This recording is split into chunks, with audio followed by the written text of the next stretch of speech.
ಉತ್ತರಾಖಂಡ್ಗೆ ಚಾರಣಕ್ಕೆ ತೆರಳಿದ್ದ ಕನ್ನಡಿಗರು ಸಾವು ಪಟ್ಟಂತಹ ಪ್ರಕರಣಕ್ಕೆ ಸಂಬಂಧಪಟ್ಟ ಉತ್ತರಾಖಂಡದಲ್ಲಿ ಸಿಲುಕಿದ್ದವರ ರಕ್ಷಣೆ ನಾಡಿಗೆ ವಾಪಸ್ ಬೆಂಗಳೂರಿಗೆ ವಾಪಸ್ ಆಗಿದ್ದಾರೆ 13 ಜನ ಚಾರಣಿಗರು. ಬೆಂಗಳೂರಿನ 22 ಮಂದಿ ಉತ್ತರಾಖಂಡ್ಗೆ ಚಾರಣಕ್ಕೆ ಅಂತ ಹೋಗಿದ್ರು. 9 ಜನ ಸಾವನ್ನಪ್ಪಿದ್ದಾರೆ. 13 ಜನರನ್ನ ರಕ್ಷಣೆ ಮಾಡಲಾಗಿದೆ. ಸ್ನೋಫಾಲ್ನಿಂದ ಸಿಲುಕಿದ್ದವರನ್ನ ರಕ್ಷಣೆ ಮಾಡಲಾಯಿತು. 13 ಜನರನ್ನ ಸುರಕ್ಷಿತವಾಗಿ ನಾಡಿಗೆ ಕರೆತರಲಾಗಿದೆ.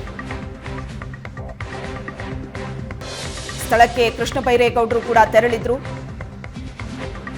ಉತ್ತರಾಖಂಡದಲ್ಲಿ ಸಿಲುಕಿದ್ದವರ ರಕ್ಷಣೆ ಮಾಡಿ ಈಗ ಅವರನ್ನ ವಾಪಸ್ ಕರೆತರಲಾಗಿದೆ. ಮುಖ್ಯಮಂತ್ರಿಗಳ ಸೂಚನೆ ಮೇರೆಗೆ ಕೃಷ್ಣ ಬೈರೇಗೌಡ ಅವರು ಕೂಡ ಸ್ಥಳಕ್ಕೆ ತೆರಳಿ ಅಲ್ಲಿ ಕನ್ನಡಿಗರಿಗೆ ಸಹಾಯವನ್ನ ಮಾಡಿದರು. ಬೆಂಗಳೂರಿಗೆ ಅವರನ್ನ ವಾಪಸ್ ಕರೆತರುವಲ್ಲಿ ಕಾರ್ಯಪ್ರವೃತ್ತರಾಗಿದ್ದರು. ಈಗ ಉತ್ತರಾಖಂಡದಲ್ಲಿ ಸಿಕ್ಕಾಕೊಂಡಿದ್ದಂತಹ ಕನ್ನಡಿಗರನ್ನ ರಕ್ಷಣೆ ಮಾಡಿ ಅವರನ್ನ ವಾಪಸ್ ಕರೆತರಲಾಗಿದೆ.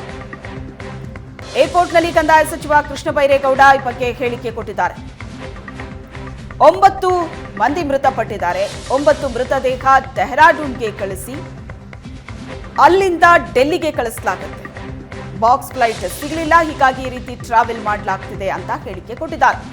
ನಾಳೆ ಬೆಳಿಗ್ಗೆ 5:30ರಿಂದ 2 ಬಾಡಿ 5 ಫ್ಲೈಟ್ನಲ್ಲಿ ಬರುತ್ತೆ.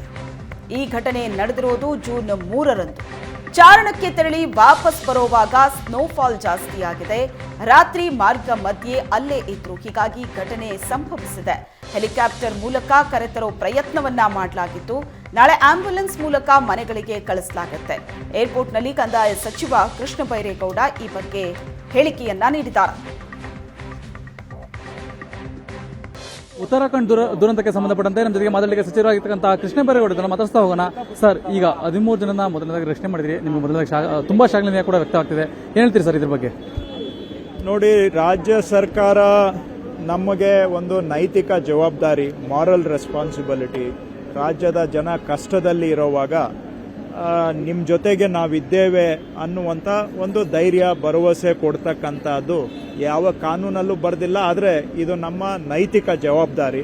ನಮ್ಮ ಮುಖ್ಯಮಂತ್ರಿಗಳು ನಿನ್ನೆ ಅದನ್ನೇ ಹೇಳಿದ್ರು, ಇಟ್ ಈಸ್ ನಮ್ಮ ಜವಾಬ್ದಾರಿ, ಇದು ನಮ್ಮ ರೆಸ್ಪಾನ್ಸಿಬಿಲಿಟಿ. ನೀನು ತಕ್ಷಣ ಹೋಗಿ ಅಲ್ಲಿ ಏನೆಲ್ಲ ನಮ್ಮ ಕಡೆಯಿಂದ ಮಾಡಲಿಕ್ಕೆ ಸಾಧ್ಯ ಅದನ್ನು ಮಾಡಬೇಕು ಅಂತ.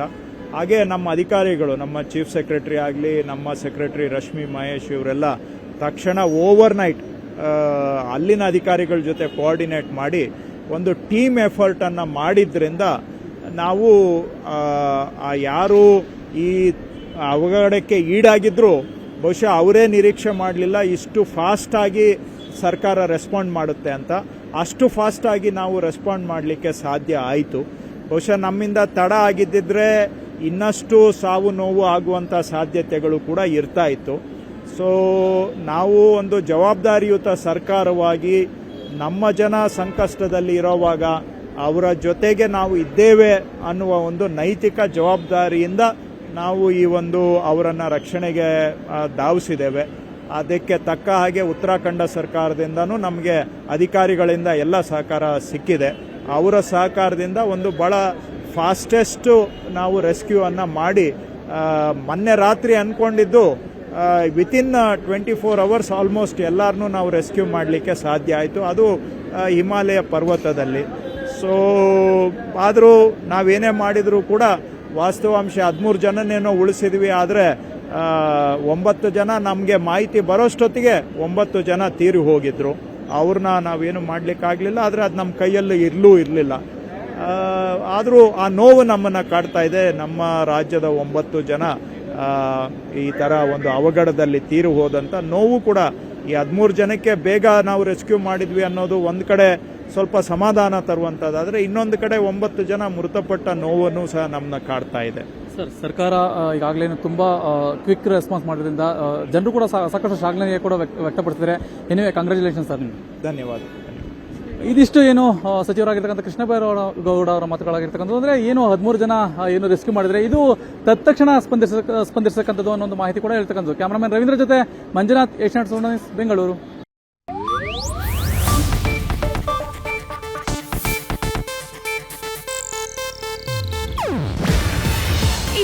ಏಷ್ಯಾನೆಟ್ ನ್ಯೂಸ್ ನೆಟ್ವರ್ಕ್ ಪ್ರಸ್ತುತಿ.